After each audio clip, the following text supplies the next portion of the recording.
Welcome back, constant listener, to podcast number 4 of the Far Middle podcast. And in this episode, we are going to talk about and explore Leech-targeted callings beyond the government bureaucrat. Last podcast, we covered government, specifically the federal government, and how much of it, or certain aspects of it, had become the instrument of the leech.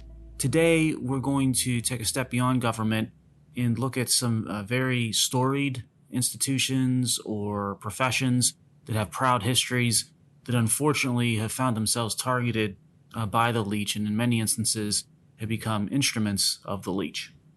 We can start our discussion with a profession that's near and dear to my heart because I'm one myself, which is the legal profession or attorneys. Now, again, this is not a rant on everything anti-legal, anti-attorney. Far from it. The history and the legacy of the legal profession in this country is very impressive. Almost half the signers of the Declaration of Independence and more than half the attendees of the Constitutional Convention were attorneys. So the legal profession has played a crucial role in our country's history from the get-go. But today, when you look at what's going on with the legal profession, it has grown and it has evolved almost lockstep with what we discussed in the prior podcast with the growth of government. So as government has evolved from small and limited, as it was originally intended by the founders, into what is today's massive administrative state, where it permeates everything, the legal profession has evolved alongside with it. And that evolution, from my perspective, for the legal profession has not been a good thing for it and for attorneys or for creators, enablers, and servers. And that evolution matches really what the primary role or focus of the legal profession has been to what it is today. It went from one of facilitating private transactions that would create value, create wealth between and among creators, enablers, and servers. That's what it was historically. So today, the legal profession is more about working for the government. There's also a long history of the legal profession working to preserve individual rights and freedoms. And again, that has evolved today to one, unfortunately, that is maybe more focused on working for the government to sometimes suppress those individual rights and freedoms. And I think the reason you see this correlation between evolution of legal profession and evolution through the growth of government, why that's there, is that the legal profession consists of many intelligent individuals and entities and law firms. And through the years, they have astutely correlated more regulation via government and higher complexity that comes with regulation to more billable hours.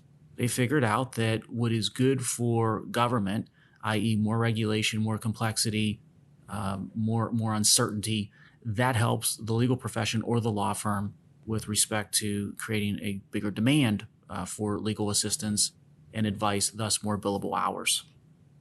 It's amazing when you think about the things in life that you would want to accomplish that requires the assistance or the hiring of an attorney or a law firm. You give it a thought, it's almost overwhelming, especially if you're looking to pursue some sort of business or enterprise. But heck, you can't even die today in the United States without the help of an attorney, making sure that your affairs are in order and taking care of your estate. So even death now requires the sanctioning of a law firm or an attorney. And when you take this to the full extent, everyone out there, it could be an individual, a citizen, or individual taxpayer, to a large corporation, a multi-billion-dollar corporation, everyone in between and across that spectrum in some way is going to be reliant on lawyers, not just to get things done, to move off of center, but frankly just to stay where you're at, to stay in compliance with an ever-growing volume of laws and regulations and rules. You see this in some really interesting areas. Some of them might appear to be nuanced at the start, but when you think through it, it sort of comes clear with the bigger picture. One of those areas is what's known as the American Law Institute, which does its restatement of the laws. Now, if you're an attorney, you know what these restatements are because you've basically been raised on them professionally through the years. But the restatements of the law, they historically served as the de facto user manual for the legal profession under certain areas or areas of practice. And the ALI, or American Law Institute, was the entity that basically published these. And historically, the ALI was nonpartisan. But that began to change a number of years ago, probably just over a decade, maybe 2 decades ago. And you saw it when the ALI published its restatement of the law on torts. And torts is the favorite sort of stomping ground, so to speak, of the plaintiff's bar. So these are the plaintiff's bars that are looking to go out, attorneys looking to go out to sue individuals, sue companies, et cetera, for some form of tort harm on behalf of a plaintiff. Now, you look at what happened with the restatement on the torts back in 2009. I think it was the third restatement. There was almost a seismic shift where it was changing the definition, the theory, and the trending of how different areas of tort law, consumer warranty, contract law, even liability law, were being advocated now under the ALI to be reinterpreted in a light that helps bring more tort lawsuits to bear. And the official reason for this, right, we talked about how the Leech is quite adept at masking things through marketing, looking out for your interest when in reality it's looking out for and solving for something very different. The marketing of the effort and the evolution with the restatement of torts was to be able to look out for the little guy, the victim, with respect to consumer warranties and the like. But the reality when you look at this is that the ALI was promoting new aspirations from what the law should be so that it would allow for more lawsuits and more litigation, thus more billable hours, work, demand for attorneys and law firms, particularly the plaintiff's bar. So what does that result in? Well, the court system becomes much more congested. The costs for businesses go up. There's more risk for property owners and business owners. And there's going to be higher prices for consumers who eventually are going to pay and cover these higher costs with respect to litigation risk one way or another. It's just like medical malpractice lawsuits. You can go after a doctor or a surgeon, but in the end, if these frivolous lawsuits that don't have a basis for actual harm that was done, if they continue to propagate, that raises the cost to the medical field, and then the medical profession is going to pass that on to the consumer or basically the patient in this instance in some way, shape, or form in the not too distant future. Now, while the ALI is out there changing the theory of things like tort law to create more demand, more lawsuits for the plaintiff's bar to the detriment of creators, enablers, and servers, you've also got at the same time government, and specifically entities and agencies within the federal government that are working with the plaintiff's bar to also tip things in favor of the government bureaucrat and the plaintiff attorney, again, to the detriment to the rest of us. A good example of this you can find, there's a host of federal agencies that do this, but a good example is with the FDA, the Food and Drug Administration. And the Food and Drug Administration, like other agencies, issue warning letters to food and drug companies. And these warning letters, they're non-binding, so it's not official law, and they're not official rules or regulations. And they're presented to basically serve as advice or unofficial guidance, but they're often less than clear. They're quite opaque typically or from time to time. And they're very detailed and mired in minutia. So examples that you would find with these types of warning letters would be when you show the volume of a drink, can you include the ice in the volume or should you deduct the volume of the ice when showing the volume of the drink? Or what types of things do you need to meet to be able to call something low fat or all natural on a food label? They're the types of things that a consumer wouldn't find material in making its decision or helping with his or her decision on choice. So if the warning letters are unclear, typically, or if they're mired in really detailed technicalities and minutia, and if they don't really change materially the choice of the consumer, then what's the point? Well, point is that it offers a target-rich environment for the plaintiff's bar to launch all kinds of class action lawsuits on food and drug companies. So these lawsuits typically never make it to trial. That's usually the standard route. They'll settle before trial, but they will settle in the aggregate in multi-millions of dollars worth of settlements. And guess what? Guess where most of those settlements end up going typically? They don't go to the consumer that was harmed under the argument of the plaintiff's lawsuit, but instead they typically go to attorney's fees. What these types of examples show us is that there's a reality out there with respect to our legal system today, and it's not a pretty one. And the reality is that today's legal system, coupled with the regulatory system, it is a fixed game. It's a game that is operating, again, under a bit of a false marketing ruse of something that's there to protect the consumer, protect the harmed party under a tort. But the reality is, it's a system and process that's designed to suck resource or dollars from creators, enablers, and servers, from victims that are bringing suit, from all of the above, taxpayers, etc., and to put those resources, to take them from those individuals and entities and put them and place the resources into the pockets of the attorneys, the legal system, and the regulatory state. If you think about it, whether the legal dispute goes to court or not, whether it settles out of court, whether the plaintiff prevails in the lawsuit under these examples, whether the defendant prevails, it really doesn't matter with respect to the outcome. The outcome is one that's picking winners and losers based on the fact that you were fighting, that you had a dispute to begin with. Because the winners are the lawyers on both sides, the defense attorney as well as the plaintiff's attorney. They get billable hours, or they've got jobs that are justified by the fight. The bureaucrat regulator that issues the rules and the guidelines or the warning letters in the instance of the FDA example. The judges and all the court staff that are there and again sort of grow and propagate based off of fighting and not necessarily who wins or loses. It's the fight that creates the opportunity. And this process continues to play out, and the system is the thing that benefits, not the plaintiff, not the defendant, and certainly not the creators, enablers, or servers that are out there. Now, if you want to see an extreme example of these types of things in action, we can look to a current situation that Chevron, the oil giant, is involved with.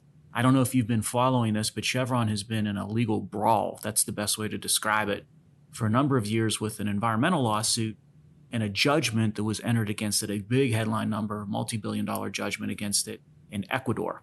And Chevron had issues with the underlying lawsuit itself and some ethical issues with respect to the attorney bringing the suit to bear and how the judgment was entered in Ecuador. And it has prevailed in many of those arguments. I think the lead attorney has been disbarred since then. But looking at the magnitude of this over time, cumulatively, Chevron has litigated this incident, this issue in Ecuador. It's litigated it in the United States. It's litigated it in international tribunals in The Hague.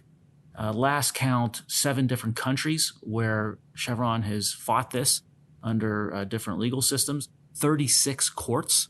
Think about that. 36 courts, 36 courts, and 100 judges have been involved in this through its history. Chevron's saying it's spent about $1 billion and 1.5 million hours of time fighting this lawsuit. Now, that $1 billion and 1.5 million hours, guess who ends up paying for that? Whether or not Chevron wins the suit or loses the suit, we are going to end up paying for that when we go to the gas pump. So this is a great example of how extreme some of these things can be with creators, enablers, and servers, in this instance, a corporation. And then how in the end, even if Chevron wins or Chevron loses, it's irrelevant. The cost, which is massive, is going to be paid by consumers of Chevron's product, which in this case, since it's gasoline, is effectively everyone.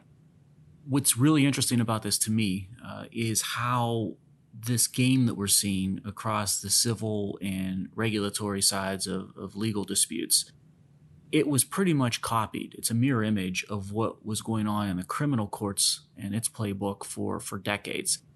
I've become recently a big advocate, I guess, of criminal justice reform. I sort of stumbled into it by accident not long ago. I've become pretty passionate about it, particularly here in Western Pennsylvania. That's a subject for an entirely different podcast, which maybe we'll do in the future. But if you look at what happens on the criminal side of our justice system and legal profession, you've got defendants in many instances under criminal law, often from poor backgrounds or from minority backgrounds, that are pleading guilty and foregoing their rights to a jury trial. Now, why do they do that? Well, they're deciding to cop a plea because it would ease the administrative burden for the judges and the courts, and it allows the defense attorney to collect his fees, and the prosecutor, who's ambitious, typically gets to notch another kill on their belt. And why is the defendant doing that? Well, so the system benefits from that, but the defendant or the accused is doing that because they're being hit with the specter of the prosecutor and a judge instituting a much harsher sentence under a jury trial route versus the plea bargain. So that's why you see in many instances over 90% of these types of criminal defendants waive their right to a jury trial. It just is a very similar situation. It was almost copied from what's going on criminally. Now, again, much bigger stakes there, right? We're talking about personal freedoms and individual rights and incarceration, but it's effectively the same type of playbook that has been copied over to the civil side of things and the regulatory legal disputes that we just discussed. And boy, haven't the tables turned on what the legal profession was accused of in the past and what it has become today. You go back to Teddy Roosevelt, who made his sort of name with trust busting, if you read the history books, right, in the early 1900s. And then you get into the 60s and 70s, the 1960s and 1970s with the liberal movement and activism on that front. The legal profession back then, during those times, right, it was accused of being an instrument for business owners to protect their economic interests. So the legal system, from the perspective of academia and government and in the media back in those periods, was being painted as being stacked in favor of wealthy individuals or corporations or Wall Street, capitalism in general. But when you look at what's happened today, a focused and sustained and steady campaign through those decades, it's transformed the legal system. And now the lawyers and judges are ones that have shifted the legal system from not protecting commerce, but which was historically perhaps the case, but now it's turned into an instrument of harvesting commerce to feed unproductive bodies. A really interesting evolution through the years of the legal profession. Now, extreme examples of this in play are everywhere, unfortunately. You saw it with tobacco litigation and tobacco class action lawsuits. Last count, the plaintiff's attorneys pocketed $20 billion in fees from tobacco litigation, using smokers and those addicted to smoking as convenient tools to accrue those fees. That doesn't even count the fees that were pocketed by the defense attorneys defending the corporations in this litigation and in this mess. How much of these settlements and judgments and fees in tobacco ended up in the pockets of the real victims, which were those addicted to smoking? I would guess very little. We're seeing the same thing play out with opioids. It's some estimates in circles, it's being shown that the opioid class action mass litigation mess is going to exceed $1 trillion. That's hard to fathom for me, but in many ways, I wouldn't be shocked at all if it does exceed $1 trillion when it's all said and done. You've seen some really storied companies that have brought all kinds of quality of life benefits to society. Johnson & Johnson, where they're under siege via lawsuit for everything from surgical products to medications, baby powder even, bringing mass tort lawsuits. When you look at what's going on with Bayer, when they acquired Monsanto and Roundup, the weed killer, knocked out $30 billion of market value in Bayer, and they're facing tens of thousands of lawsuits and plaintiffs. Asbestos litigation was another one that's been out there for decades, where the asbestos attorneys and the asbestos law firms became extremely rich, some of them billionaires, frankly, while on the other side or the flip side, all kinds of manufacturing and industrial companies that were making honest livings, that were competing in the marketplace, were bled dry. And I would argue again that the victims under the asbestos litigation enjoyed very little of the benefit that the plaintiff's attorneys enjoyed and the defense attorneys defending the corporations enjoyed over those decades. So we spent this time talking about the legal profession and how it is often targeted by the leech because A, it's a really big area that affects wide swaths of our economy, and B, something, again, that I'm passionate about, being an attorney. I think the best way to sum it up is to hate the legal game, not the individual attorney player, myself included. Let's jump over to another area that is very important to all of us and one that I'm also passionate about, and that's education. and the profession of teacher. The profession of teacher can be very wide, covers a wide gamut from a creator, an enabler, a server role, or some combination of those two or three at any given point in time. Just think of the different types of jobs that fall under teacher. You can have everything from an elementary school gym teacher to some university researcher, instructor on faculty in some very technical or nuanced area of the world. And teaching in total, of course, has an enormous societal footprint. Getting it right helps everyone. Not getting it right harms everyone. If you look at the bureaucracy and the regulation that come with the Leech mindset that we talked about, how it grows in public education and starts to overwhelm the more talented teachers out there working hard to have meaningful impacts, it's very troubling. This is basically driving the talent out of the profession of teacher, and it leaves students with instructors or a system, sometimes both, that leave much to be desired. What's causing a lot of these challenges that we're seeing with good teachers or driving good teachers out of education, and that's impacting student experiences and performance, is typically the combination of school administrators and the administration within school districts, coupled with the public teachers union. Those two things together can often come together in a confluence that creates a series of challenges. Even Franklin Roosevelt, as you heard on an earlier podcast, not one of my favorite presidents, even he, though, had the sort of view of public unions being somewhat of a problem. He understood that collective bargaining and strikes by public unions, including teachers' unions, they shouldn't be tolerated. And the reason they shouldn't be tolerated is that he viewed them, and I think he had a point here, he viewed them as a form of insurrection, since the strike and the bargaining process itself was in conflict with and would harm the citizenry that the government worker had pledged to serve. So it was a conflict of interest with respect to the nature of a public employee that, again, even Franklin Roosevelt took issue with when it came to public unions. Today, almost 40 states have mandated collective bargaining when you look at public unions. And that creates some really interesting dynamics, particularly with teachers' unions. You look at many school districts in many states, there are many instances where there's not a current teacher that is working across the school district that has ever voted to form the union in the first place. Florida is a great example. It's a booming area of the country, of course. And if you look at its 10 largest school districts, only 1% of teachers were on the job when those districts voted to unionize. New York City, its public school system and its teachers union together, that's another interesting dynamic. Its teachers union in New York City was created in 1960. That means virtually no one out of the 100,000 or so current teachers in the New York City school system and in the union ever voted to create the union.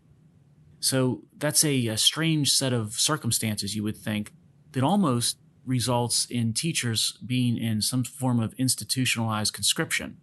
And not just the teachers that are in the union by legacy, but also the districts themselves and, of course, the students and parents who ultimately are the customers. And it's this perpetual public union type of a situation that we find ourselves in, again, whether it's great teachers or students or parents or taxpayers. And I don't want you to interpret my concerns or my views on public unions and teachers' unions as being views on being anti-union in general. I'm far from anti-union. In fact, I'm very much an advocate of private unions.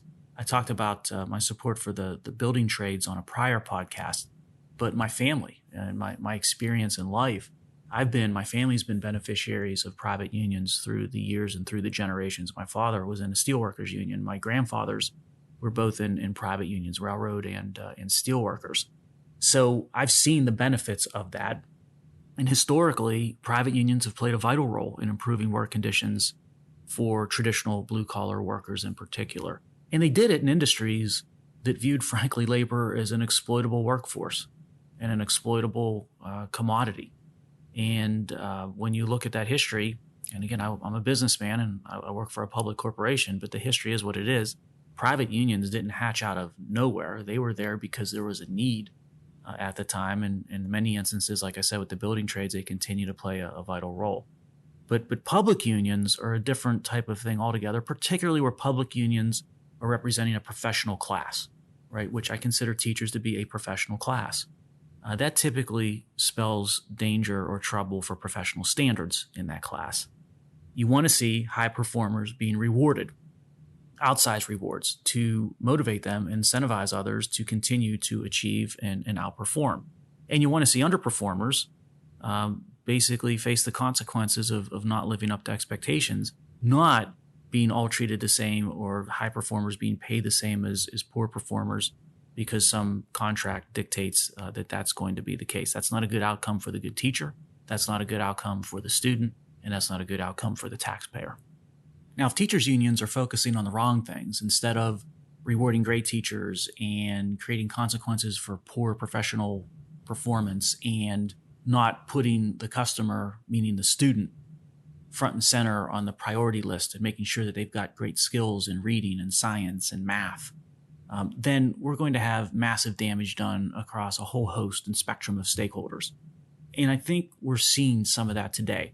We're going to talk in a future podcast about student competency levels in science and math and reading and in writing, and how poor those are, particularly in big school districts and in urban areas, and damage done to a whole generation of kids with respect to unfulfilled potential. But you also see it with respect to employers. There was a recent study of employers that said on feedback and survey that less than 1% of high schoolers are deemed to be excellent in science and 2% are deemed excellent in math. Now, those are some embarrassing numbers. There's also been studies that show students that go through 12 years of school in a district with mandatory collective bargaining, they end up on average earning less, having jobs requiring lower skills, and being more likely to be unemployed than students in school districts who didn't have the statutorily mandated collective bargaining. Now, one of the arguments you typically hear from the teachers' unions is that the issues with student competencies not being where they need to be and all these other concerns that we've discussed it's because of a lack of investment, and you need more investment in education to solve or address these issues. I think that that's a bit of a red herring. And the reason I say that is if you look at where most of the additional quote-unquote investment, when it is provided within a state or within a school district, when that additional investment is provided, it does not necessarily go to great performing teachers or even hiring additional teachers, as we think of them, as teachers instructing in the classroom on math, on science, on reading, those types of subjects. What you see instead is the teachers union focusing on an investment going toward things like non-teaching staff. So growing the roles of dues paying members, but doing it where they're not your traditional teacher that would be providing instruction, or lowering classroom ratios as you might normally hope or expect. And also more and more quote unquote investment going toward pension and retiree healthcare obligations for retirees. And again, I'm all for taking care of retirees, whether they're teachers or any other retiree out there, in the form of pension or healthcare benefits. But if more and more of those resources and investment is driven towards that stakeholder, then that means there's less investment that will be available for the teachers in the classroom and the students receiving the instruction, which again are the customers as we should think of them. Now, the influence and power of teachers' unions and what they are focused upon, I think it really came to light during the pandemic. And during the pandemic, we saw the heaviest toll being paid by the demographic that faced the lowest risk from a health perspective, which were kids. Kids over the past 2 calendar school years, I think, have paid an enormous price that we're just going to begin to understand the extent of it when it comes to their development and future prospects. You saw that a number of different ways. It wasn't just that the schools were shut down for 2 calendar years in some form. It was also through this issue of student accountability, where in some instances grades stopped being assigned along with homework that goes with it. Or I've also seen scenarios or heard of scenarios where grades were still being assigned, but basically A's or high scores were being given out on a whim just to sort of create this mirage of things functioning normally. That's not going to be helping the student in any way imaginable down the road. And you also saw this with even teachers' unions having influence way beyond the local districts and administrations that they dealt with. You saw it with the CDC.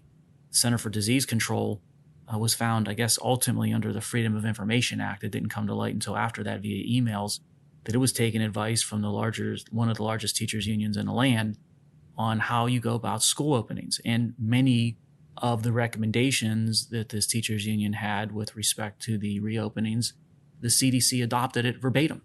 Now, a teachers union is a political animal, and it is definitely not a scientific entity.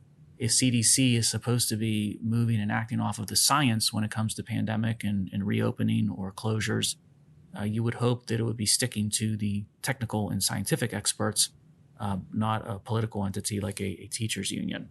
But nevertheless, that's what we saw. And then you also saw this coming from teachers unions in some instances out there nationally where the goalposts were being moved and the lines were being redrawn. So at first, there was a lot of talk about we don't want our members to return to the classrooms for instruction until cases of the pandemic are dropping within the city or district at hand. But then when all the cases and new incidents started to drop precipitously, then it turned into, well, it's not so much what the incident rate will be. It's instead going to be teachers being vaccinated fully before returning to the classroom. So the standards would change and the goalposts would be moved, so to speak, on even what the conditions would be or prerequisites would be for getting teachers back into the classrooms to do the jobs that they're being paid to do. And then the last thing to consider with teachers unions, and particularly with respect to coming out of pandemic, a lot of frustration out there with great teachers. They want to get back into the classroom, and they want the classroom to be filled with their students. They want to get back to doing what they do best, like any great professional would want to do. I've got a lot of friends who are teachers, and they are chomping at the bit, wanting to get back into those classrooms and making a difference. And to the extent that their own teachers union is prohibiting them or deterring them from doing that, that's starting to build, I think, some frustration that hopefully might bring about some change on positions and postures. Let's jump over now to the profession of journalism and the media. And boy, this is an area that not only I think has fallen under Leech-targeted control over the years, but it's one that really troubles me. I was a big fan of journalism and media as a kid and as a young adult. It had a really big impact on me. I was a paper deliverer or paper boy. And back in the day, I learned about the world reading the newspaper after I delivered the papers or while I was delivering the papers. So I got very, schooled and up to speed on world politics and national politics and local politics, and learned a lot about the world through newspapers and through journalists and media. And back then, you could count on a journalist to focus on the who, what, where, when, and why of the events that they were reporting on. You even saw it with the most esteemed institutions out there when it comes to media. The New York Times had a legendary executive editor, Abe Rosenthal, and he was famous for saying that his primary legacy would be that he, quote, kept the paper straight, end quote. In other words, he wanted to keep it free of political or personal biases and not steering the paper to the left or to the right. Boy, today, you'd be crazy to think that your newspaper of choice is not biased or is not partisan.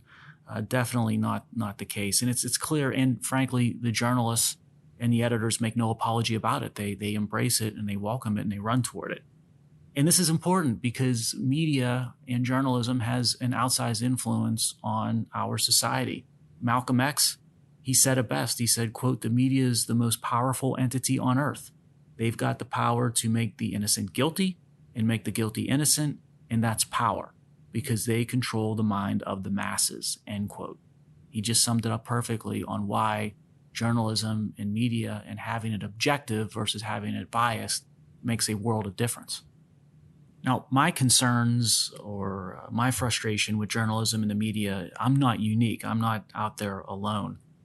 The data and the surveys show it. A 2017 study from Pew Research, they found 11% of Republicans, 15% of independents, and 34% of Democrats thought national news organizations were, quote, very trustworthy, end quote. A 2019 Gallup poll found 18% and 23% of Americans had a great deal of or quite a lot of confidence in TV news and newspapers, respectively. Interestingly, in that Gallup poll, The only entity that they polled or asked about that scored lower on the confidence score was Congress. Tells you something right there. So that's a 2017 and 2019 study or surveys from Pew and from Gallup. What do you think it would be in 2021 or heading into 2022? I bet those numbers, if anything, got materially worse. Mistrust of media and lack of confidence in journalism that the American public is expressing, this is something, unfortunately, that was earned by journalism. Journalism brought this upon itself. And you can see that today in many different examples, but you can start with just mainstream American news in general, all of the mainstream outlets, where there's this fake facade that's always put up of a mandate, of unanimous views on how we should be heading and how we should be leaning, and particularly support for the left and everything that the left encompasses, and ignoring, frankly, the other half of the country in terms of what it thinks or what it believes. But you also see it in very nuanced technical areas of reporting. One that I follow and monitor regularly is the environmental arena. And I recently saw that, just to give you an example, from a very well-known and a highly respected newspaper, national, international newspaper, frankly, that was reported on carbon emissions. And the headline was titled, "Carbon Emissions Climb Sharply." So I read that and said, wow, that gets your attention and what's going on there. But again, when you read the details of the story and you looked at the data that were further into the story itself, yes, carbon emissions, they did climb sharply or projected to 2021 versus 2020. That was because we were in a global shutdown via pandemic in 2020. All activity came to a grinding halt.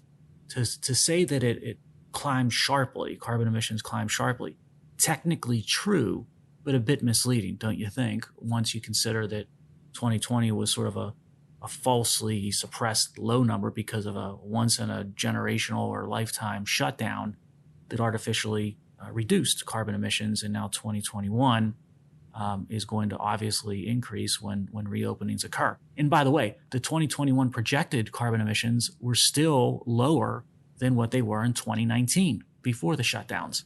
So you could have just as easily and maybe more accurately chosen a headline of carbon emissions dropped significantly 2021 compared to 2019 if you're looking at non-shutdown years. But nevertheless, the whole leaning of that story and thus the conclusion, you can tell what the journalist was striving for with that report. This issue of media and bias in the environmental arena, you also see instances where journalists or media outlets are colluding with and collaborating with other entities like environmental organizations in the arena of the environment that have agendas, biased agendas, hidden agendas, things that they're striving for. And they're working together to create an optic that is very misleading, if not completely incorrect. So taking Western Pennsylvania as an example and air quality, you will see headlines regularly in newspapers and media outlets here that are saying things like, Pittsburgh's air quality is among the worst in the nation, study says. Or Pittsburgh's region's air pollution is worsening, report says. Or Pittsburgh's air quality gets a failing grade again, right? Those types of headlines that are getting your attention and definitely painting a picture and not a positive one. But yet when you go and look at the data, and I'm talking about EPA data, government reporting data, it shows that over the past 20 years and certainly over the past 10 years, the region of Western Pennsylvania, the Pittsburgh region itself, has made tremendous strides in air quality. And the rate of improvement in air quality in the Pittsburgh area or Western Pennsylvania is faster or bigger than most big city regions in the country. If you look at Seattle and EPA data and compare it to Pittsburgh, when you look at average 24-hour PM 2.5 peak levels, the Pittsburgh region scores better than Seattle. So again, a data set and the facts showing one set of conclusions and realities versus the image that's painted, that's constructed, that's fabricated by media working closely with entities like environmental organizations that are looking not to report the facts, the who, what, where, when, why, but instead are looking to paint a certain picture or push a certain agenda. That's front and center, not just in the environmental arena, and not just with Western Pennsylvania, but just about everywhere you look these days when it comes to journalism. So as we come down the home stretch here on our Far Middle podcast for this installment, I want to wrap with the topic of career advice to young people and career advice to young people in the age of the leech. Now, many of us have always been asked by younger individuals out there, maybe for the young listeners there, you're looking for or always on the lookout for career advice. And historically, I always fell back on those good old standbys of telling someone, to pick a path that you're passionate about or find something that you're going to make a difference in the world with. I've changed that over the past couple of years, and the Leech has really informed my change in that type of career advice to younger people. So the first thing I advise younger people do is not to pursue a profession or a job where it's basically heavily influenced by or completely run by the leech. Now, how do you know whether that's the type of job or not, or profession you're pursuing? Well, there's some simple filters. One in particular is to think about whether that endeavor would be working toward ruining or killing or stopping another person's job. So if whatever you're doing is hurting other jobs or going after the destruction of other jobs or industries, that's probably an area that is being heavily influenced by the leech and one you probably, in my opinion, should avoid. Another way of thinking about it is in the words of Adam Carolla, who I'm a big fan of. I don't know if you've had a chance to listen to or see Adam, but if you can, give Adam Carolla a look or a listen whenever you have the opportunity. He's awesome. But he puts it in terms of the sign at the beach. When you go to the beach, there's the sign, and there's a sign it lists things that you can't do on the beach. He says, you don't want to be the person that's adding to the sign at the beach things that you can't do. If you're stopping people from doing things or making free choice, that's probably not a good endeavor or career path to pursue.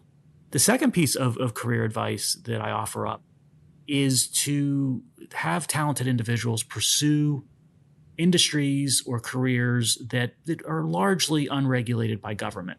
Okay, so that means if it's unregulated by government, you're going to have the opportunity to achieve and develop and pursue things that you wouldn't normally have if it's more heavily regulated. It's another way of saying that find areas or industries that currently the leech is not focused upon. Now, the flip side, don't forget, the leech is constantly looking and monitoring for ways to grow, expand, exert control. So it will ultimately catch up. But if it takes some time for it to notice and catch up, you can do some really great things in these arenas and industries and fields if left unfettered and left to pursue. Okay, constant listener, that's a wrap on this installment of the Far Middle podcast. I will be back at you here in the not too distant future.